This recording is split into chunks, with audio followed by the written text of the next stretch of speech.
Hello class, welcome to the chapter 6 mini video and a brief introduction. We are going to be going here in a few moments from the home base of Quentin. Let me get the music going.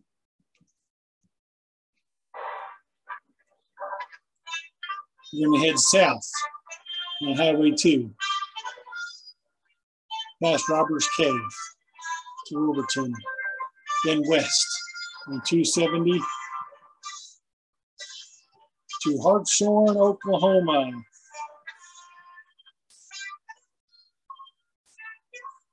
Dealing with the topic in chapter 6 of religion.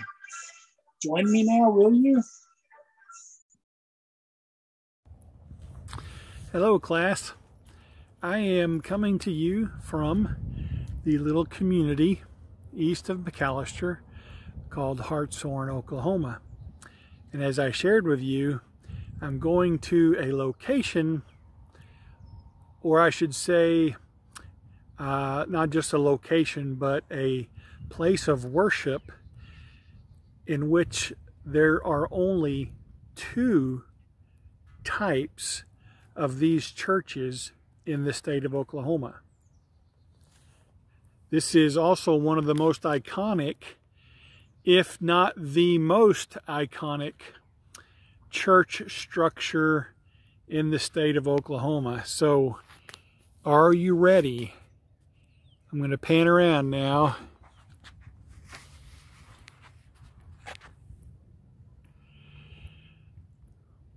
What you are looking at is officially the Saints Cyril and Methodius Russian Orthodox Church. And there are only 2 Orthodox churches in our state. Let's jump in the car and get an up-close look.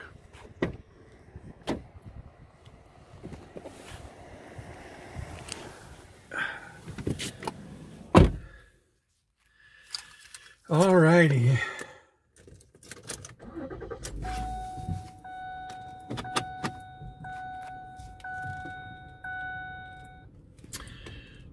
In our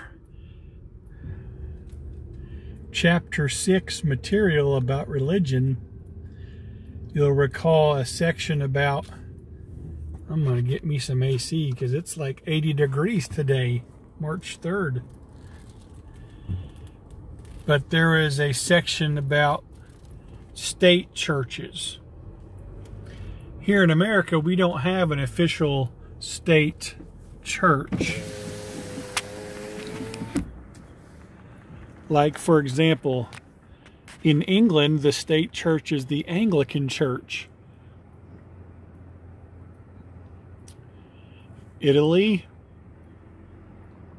Roman Catholics, or Roman Catholicism, which makes sense since the Vatican is in Rome. Now look at that there. The architecture is really, really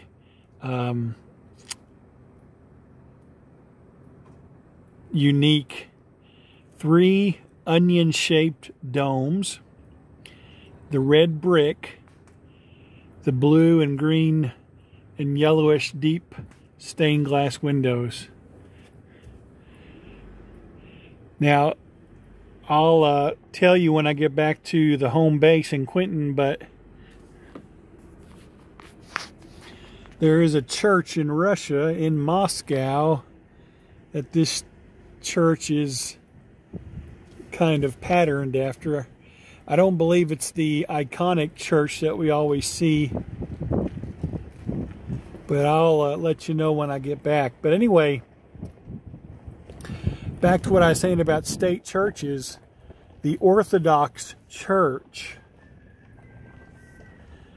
is the state church in several countries, like in Greece, the Grecian Orthodox Church is the state church. Now, like I said, this is a Russian Orthodox church. And it was built, this building here was built in 1917. So going on 105 years. But this is not the original church building. There was one built before that. And this area was called Russian Hill because there were a lot of Russian immigrants here, along with immigrants from Italy and Poland. And this is very relevant for what's going on today in our world, Ukraine. A lot of Eastern European immigrants came to this area, Hartshorn, McAlester, Krebs, Oklahoma, even all the way to McCurtain, Oklahoma. And they worked in the mines, coal mines, and other types of mines. But they came from their countries, and they were Orthodox Christians. They were not Lutherans. They were not Baptists. They were not Presbyterians from Scotland. They were not Anglicans from England. They were Orthodox believers, and so they had to have a place of worship. And so this, I believe, is the first Orthodox church built in the state. And as I said earlier, there are only 2 now. So religious history in Oklahoma that ties in with immigration, economy, the mining workers, and they can. All right, class, we are back in Quinton. My recording got cut off there because my phone storage was running short. But what I was going to say, along with the religious history and the immigration and the economy, was these Eastern European immigrants came to what was still Choctaw territory. And so you even have that mixture of Native Americans along with Eastern European immigrants. So, and then another thing I need to correct is, let me show you something I found on the internet. This is from 2010. This is the Oklahoma Religious Membership Report from 2010. And it's got how many evangelical Protestants are in the state, and Black Protestants, mainline Protestants, Orthodox members, Catholic, other, and then unclaimed. Among the evangelical Protestants, the biggest denominations in Oklahoma, number 1 is the Southern Baptist Convention. There are over 1,800 Southern Baptist churches with 800 and about 90,000 members, 886,000 members. Non-denominational churches are number 2 with a little over 700. And then you have 2 denominations that have close to 600 churches, the Churches of Christ with 583, and the United Methodist Church with 598. Assemblies of God are almost at 500 with 497 churches. And so those are the biggest denominations in the state. Well, I was looking back at the Orthodox churches, and I said there was only 2 in the state. And in my thinking, I was thinking there's only 2 Orthodox churches, not just Russian Orthodox, but 2 Orthodox churches completely. Remember, Orthodox Church is like the Catholic Church, but it takes on the name of the country that it's in. So the Orthodox Church in Russia is the Russian Orthodox Church. The Orthodox Church in Greece is the Greek Orthodox Church, and so on and so forth. And so as I was looking here, there are actually 1, 2, 3, 4, 5, 6, 7, 8, 9, 10, 11 Orthodox churches in the state. There's a Coptic Orthodox church. There's 2 of them, which is Egypt. There's an Ethiopian congregation. There's 2 Greek Orthodox churches. Malankara Syrian churches. Looks like 2. Then there's just 2 that are called Orthodox churches. So I don't know if they're affiliated with any country. And then there's 1 Russian Orthodox church and 1 Ukrainian Orthodox church. We were at the 1 Russian Orthodox church in the state. Saints Cyril and Methodius Russian Orthodox Church. And let me show you their homepage now. I will make sure you have access to this link, but if you wanted to read about the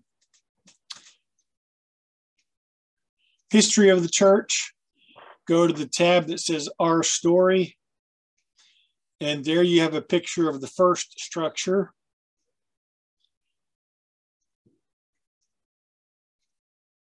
Then the present structure, and it gives you a history of, the beginning of the church until today. There's also a nice photo gallery if you wanted to see some pictures concerning the church's history and inside the church. It's going to be very different than most of us Protestants are used to. You'll see a lot of these portraits on the wall with pictures of saints and angels. You'll see large candelabras with incense candles. You can see that the priests and the ministers have vestments and big medallions, robes. All of them are sporting facial hair. So you can just scroll through these pictures and see there's the Lord's table for the Lord's Supper. I bet that looks different than most of us Protestants are used to. Here's a worship service. There's the inside of the little building, the sanctuary. So that's on the website. And then there's a section with an about section.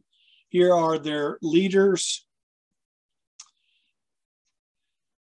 And then these sections tell you about who they're affiliated with.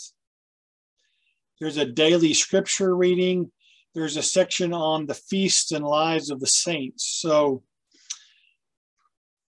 I'll put that link if you want to explore it. If you are doing the final project, most likely you will need to consult it. But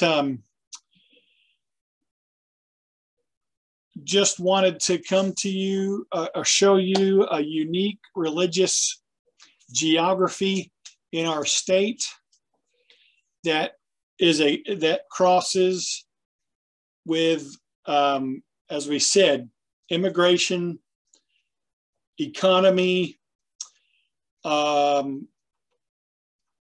and I would say the fresh virgin soil of our state, metaphorically speaking, the fresh soil ethnically of European Americans, Native Americans, African Americans, European Americans from Western Europe as well as from Eastern Europe. Just a very diverse ethnic soil that was at the beginning of our state. So the instructions for the bonus on the test and for the final project are included on the course homepage. So hope you enjoyed this time.